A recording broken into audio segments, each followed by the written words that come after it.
One question I get asked quite a bit is if you have an After Effects project, how do you import that into Premiere Pro? Do you export it out as a video and import it in Premiere Pro? Well, there's another way. You can actually import compositions directly into Premiere Pro. To illustrate how to do that, I have this project pulled up, and if you've been following my channel, you can see how to do this in some of my previous tutorials.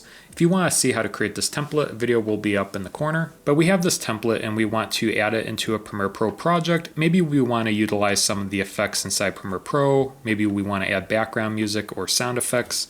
And these things you can't really easily do inside After Effects. So to import this project into Premiere Pro, we'll open Premiere Pro and you'll want to go to File, Import.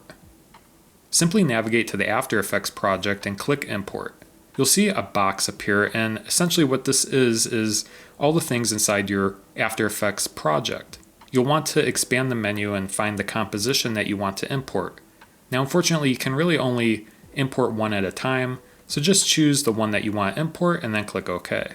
Now you'll notice that there's a new item in the project panel. You can see it's linked to our project by this little link icon here.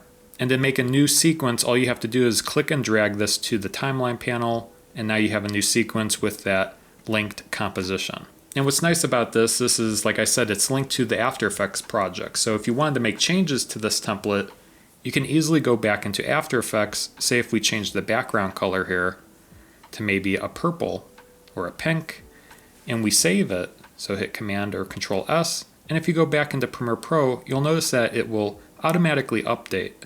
Now if you work with After Effects templates a lot, like motion graphics, you can actually package that into a motion graphics template and import that into Premiere Pro. If you want to see how to do that, I recently made a video going over that. I'll link that video right up there. Otherwise, I hope this is helpful if you want to import compositions into Premiere Pro. Otherwise, thank you so much for watching, and we'll see you next time.